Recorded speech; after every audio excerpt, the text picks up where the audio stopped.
अस्सलामुअलैकुम। तो भाई नई यूट्यूब वीडियो में आप सब लोगों का खुश आमदीद।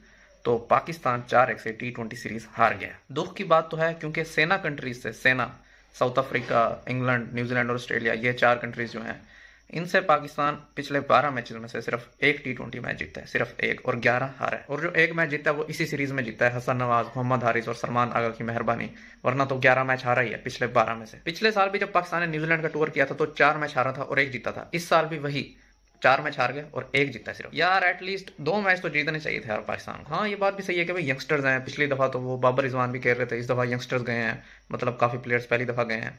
तो लेकिन फिर भी अगर उन्हीं की तरह परफॉर्म करना है तो मतलब क्या फर्क है फिर। थोड़ी बात कर लेते हैं आज के मैच पे। आज के मैच में पाकिस्तान ने 5 चेंजेस की, 5। शाहीन अफरीदी को भी निकाल दिया आज तो, इरफान खान न्याजी भी बाहर, अबरार भी बाहर, खुशदिल भी बाहर, अब्बास अफरीदी भी बाहर। लेकिन जो 5 नए प्लेयर्स आज टीम में आए थे उनमें से सिर्फ एक ने परफॉर्म किया और वो है सुफियान मुकीम, जिसने सिर्फ 2 ओवर्स में 6 रन खाए और 2 आउट किए। 2 ओवर्स में सिर्फ 6 रन खाए और 2 आउट किए। सुफियान मुकीम ने T20 इंटरनेशनल में अभी तक 7 मैचेस खेले हायर लेवल पे और 7 मैचेस में 14 आउट किए हैं, 14 विकेट्स, और 10 से भी नीचे का एवरेज है, 9.36 का एवरेज, और इकोनॉमी भी 6.1 की। और थोड़ी सी बात कर लेते हैं हसन नवाज पे। हसन नवाज भाई 3 दफा डक पे आउट हुआ, इस 5 मैचेस में 3 दफा डक पे आउट हुआ है और 1 सेंचुरी, और 1 दफा सिंगल डिजिट पे आउट हुआ। और जैकब डफी ने इसको जब भी आउट हुआ है, जैकब डफी ने आउट किया है। मतलब इस सीरीज में 4 दफा आउट हुआ है और चारों दफा डफी ने आउट किया है। डफी के अगेंस्ट 11 बॉल्स में सिर्फ 4 स्कोर है इसका और 4 विकेट्स, 4 दफा आउट हो गया। और बाकी बॉलर जितने भी हैं उनके अगेंस्ट 46 बॉल्स खेली हैं इसने इस सीरीज में और 102 रन किए हैं और 0 दफा आउट हुआ है। अब हसन नवाज ने PSL खेलना है, फिर उसके बाद मतलब अपने घर में ही सीरीज है बांग्लादेश से, शायद मई के महीने में, तो वो खेलनी है। तो भाई होम कंडीशंस तो बहुत आसान है एज कम्पेयर टू न्यूजीलैंड। और बाकी इस सीरीज में पाकिस्तान का टॉप स्कोरर है सलमान अली आगा, 167 रन, 167। और जब ये T20 का कैप्टन बना और मतलब T20 में ये सिलेक्ट हुआ तो लोग ये कह रहे थे भाई T20 में जगह नहीं बनती, T20 में जगह नहीं बनती। लेकिन वो भाई अपने आप को कह रहा है भाई देखो मेरे अंदर है एबिलिटी, मेरे अंदर है एबिलिटी। हालांकि अभी भी इतना प्रूव नहीं हुआ वो T20 का प्लेयर, लेकिन वो करना चाह रहा है लोगों को।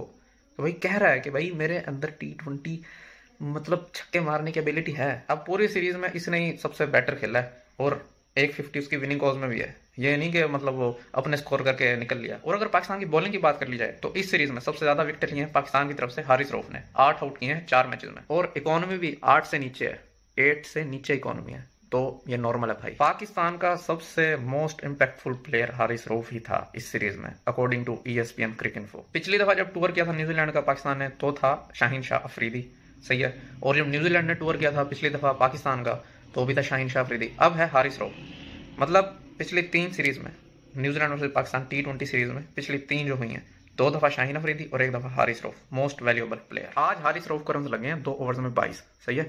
वरना पिछले मैच में देख लो 4 ओवर में 27 रन देके 3 आउट किए, उससे पिछले मैच में 4 ओवर्स में 29 रन देके 3 आउट किए, उससे पिछले मैच में कोई 3 पॉइंट समथिंग ओवर्स में 20 रन देके 2 आउट किए। तो भाई T20 सीरीज तो पाकिस्तान हार गया 4-1 से। अब आ गया है ODI सीरीज, 29 तारीख से स्टार्ट हो रही है, सही है। रात के 3 बजे मैच है 29 तारीख को। और जो न्यूजीलैंड का स्क्वाड है इस ODI सीरीज में, भाई one of the weakest squad ever है न्यूजीलैंड का, one of the weakest squad ever. मतलब जो लोग IPL खेल रहे हैं वो तो इस सीरीज में खेलेंगे नहीं, ODI सीरीज में, सही है। और जो IPL नहीं भी खेल रहे, जैसे विलियमसन है, वो IPL की कमेंट्री करने चला गया, और अपना एक हेनरी, वो भी IPL नहीं खेल रहा था, वो इंजर्ड हो गया। जो नहीं खेल रहे थे वो भी इस सीरीज में नहीं है भाई। अब मतलब इनके नए प्लेयर्स देखो, मोहम्मद अब्बास एक नया प्लेयर आया न्यूजीलैंड में, वो ODI सीरीज खेलेगा। एक अशोक आया है, एडी अशोक ऐसा ही कुछ, एक निक केली है, एक मिच हे है।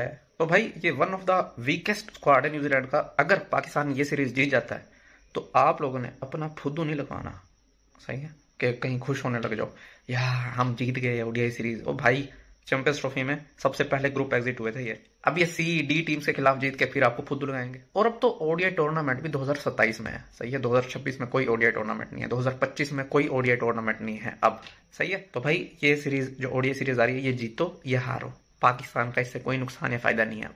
और जो बाबर आजम है वो इस सीरीज में 3 दफा भी डबल 100 लगा दे, डबल सेंचुरी कर दे 3 दफा इस सीरीज में, तो वो जो उसका नॉक था 81 के 50 वर्सेस न्यूजीलैंड इन चैंपियंस ट्रॉफी 2025, तो उसका क्या करना है फिर भाई। इस सीरीज में ये जो ODI सीरीज आ रही है, स्पेशली बाबर और रिजवान ये परफॉर्म करें, इनकी अचीवमेंट्स पे भाई खुश नहीं होना आप लोगों ने, सही है। क्योंकि इन्होंने जो चैंपियंस ट्रॉफी में किया है, बाबर ने अपनी बैटिंग में और रिजवान ने बैटिंग और कैप्टनसी दोनों में। हाँ, अगर कोई यंगस्टर इस सीरीज में परफॉर्म करे, कोई नया लड़का परफॉर्म करे इस सीरीज में, तो आप लोग अप्रिशिएट करो उसको, उसके लिए मतलब खुश होना बनता है उसके लिए। अब पाकिस्तान का अगला T20 स्केड्यूल ये है कि आगे PSL आ रहा है, फिर बांग्लादेश से होम सीरीज है, फिर वेस्ट इंडीज में T20 सीरीज है, फिर एशिया कप है।